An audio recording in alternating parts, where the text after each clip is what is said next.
اعوذ باللہ من الشیطان الرجیم، بسم اللہ الرحمن الرحیم۔ ابن عربی بیٹھک میں خوش آمدید۔ رسائل ابن عربی میں سے رسالہ ہے تاج التراجم، اس کا بیان عبادت ہم نے لاسٹ پڑھا ہے، اور ابھی ہم پڑھیں گے بیان غیب۔ بیان غیب، غیب اشارہ، ظاہری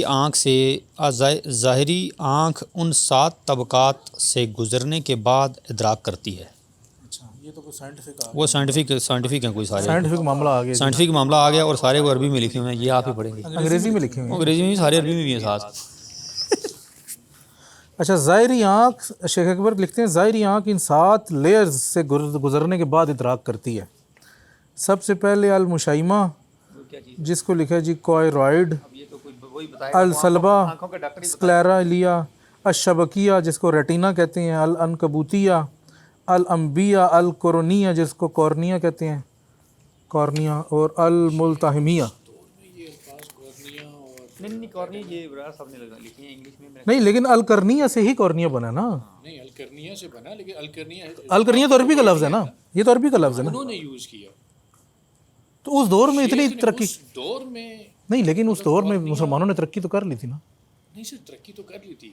لیکن الفاظ دیکھیں کہ جو کورنیا آج انگریز کہہ رہا ہے، ہاں وہ تو ادھر سے لے کے کہہ رہے نا، ادھر سے لے کے کہہ رہا ادھر سے لے کے کہہ رہے نا۔ ہے ریٹنا۔ ہاں یہ ریٹینا کا جو نہیں ہے، انہوں نے شبکیہ لکھا ہوا ادھر۔ مشائمہ ہے، سلبہ ہے، شبکیہ ہے، عنکبوتیہ ہے، اور اس کے بعد انبیہ ہے اور کرنیہ ہے۔ 7 انہوں نے بتائے ہیں کہ جی وہ لیئر ہیں۔ ہو سکتا ہے مسلمانوں نے اس دور میں جو بھی یہ سائنسدان تھے انہوں نے نکالی ہوں گی نا، تو ایسے تو نہیں ہے کہ شیخ اکبر نے تو وہیں سے کہیں سے مطلب ریٹن نہیں اٹھائے ہیں نا، کہ ساری بات ہے یہ علم موجود تھا تو اٹھائے ہیں نا، ورنہ خود سے تو نہیں بنا سکتے اصطلاحات، یہ تو صرف بیان کے لیے ہیں۔ آگے انہوں نے تفصیل تو نہیں بتائی کہ عنکبوتیہ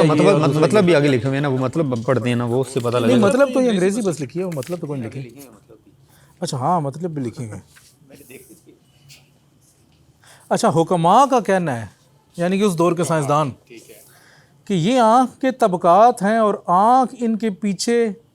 ان سے محفوظ ہے۔ یہ آنکھ کے طبقات مطلب لیئرز کہہ لیں نا، طبقات تو لیئرز ہیں جو اور آنکھ ان کے پیچھے محفوظ، ان کے پیچھے یعنی یہ پردے ہیں نا، سمجھ لیں 7 پردے، 7 پردے پردے کہہ لیں، پردہ زیادہ بہتر ہے۔ ہاں۔ اسی طرح دل کی آنکھ بھی ظاہری آنکھ کی طرح 7 طبقات میں سرایت کرتی ہے۔ ادھر جوڑا ہے، دیکھیں کیسے آنکھ کے ساتھ پھر ادھر۔ اچھا جی اس میں سے 7 اب اس دل کی آنکھ کے بتائے ہیں کہ جی المشائمہ جو پہلا تھا یہ اس کا وجود ہے، السلبہ جو دوسرا تھا یہ اس کا وصف ہے، یہ دل کی آنکھ کے بتا رہے ہیں، الشبکیہ جو ہے اس کا تعلق ہے، العنکبوتیہ جو ہے یہ اس پر خواطر کا آنا ہے، الانبیہ جو ہے اس کی رہائی ہے، القرنیہ جو ہے وہ اس کا زمانہ ہے، اور الملتحمہ اس کا جوڑ ہے جو جانے۔ جب بصیرت ان طبقات میں سرایت کرے، اچھا یہ انہوں نے 7 طبقات جو دل کے بتائے ہیں، جب آپ کی دل کی آنکھ ان طبقات میں سرایت کرے گی، ان اوراق کو پرکھے گی، تب ہی وہ غیب کی منزلوں میں سے پہلی منزل جو کہ منزل نور ہے میں سرایت کرے گی، جس کو کشف کہتے ہیں، اس کے جانے۔ انہوں نے کہا جس طرح ظاہری آنکھ کے یہ 7 لیئر سے گزر کے جب ظاہری آنکھ بصر ہے، ہاں وہ جو روشنی، وہ جو ہماری ظاہری روشنی ہے وہ آنکھ کے ذریعے جو 7 لیئرز کو کراس کرتی ہے تو وہ بصر ہے، اور جب دل کی 7 لیئرز کراس کرے گی تو وہ بصیرت ہے۔ وہ بصیرت ہے۔ نہیں، شیخ نے یہ بتایا کہ جس طرح ظاہری آنکھ کے لیے اتنے 7 لیئرز ہیں تو دل کی آنکھ کے لیے بھی ہیں، یہ نہ سمجھو کہ بل کسی طرح ہی ہے، دل ڈائریکٹ ہے۔ ہاں وہ ڈائریکٹ ادھر بھی نہیں ہے معاملہ، مطلب جتنی ادھر ٹیکنالوجی ہے اتنی ادھر بھی ہے۔ تو پہلی منزل جو کہ منزل نور ہے میں سرایت کرتی ہے۔ اچھا یہ اشارہ بس اس طرح ہی ہے، ختم ہو گیا۔ تو اس میں بتایا تو بتانا یہ basically تھا کہ وہ وہاں پہ اگر آنکھ کی لیئرز ہیں تو پھر دل کی بھی 7 لیئرز ہیں، یہی بتانا چاہ رہے ہیں۔ بتانا یہی چاہ رہے ہیں۔ اور اگر کوئی چیز پہنچتی ہے تو اگر ہم نور تک پہنچتے ہیں یا کشف تک پہنچتے ہیں تو وہ ساری لیئرز سے گزر کر وہاں پہ پہنچیں گے، کراس کرنے کے بعد پہنچیں گے، ڈائریکٹ کوئی ڈائریکٹ کسی کی ایک لیئر بھی ڈیمیج ہوگی تو بس کیا اس کی وہ آگے تک نہیں جائے گا ڈیٹا، نوران ہے یہ کشفی ڈیٹا کہہ لو۔ یا اسی لیے کشف والے معاملے میں دیکھیں، اب جو جس کو کشف ہوتا ہے، اب جیسے ابرار صاحب نے بھی تھوڑی دیر پہلے ایک مثال دی تھی کہ اگر یہاں سے ایک آئینہ ہے تو آئینہ جس طرح کا ہوگا تو اسی طرح کی چیز، اسی طرح کی ہی چیز نظر آئے گی۔ آئینہ اگر ٹیڑھا میڑھا ہے تو کشف بھی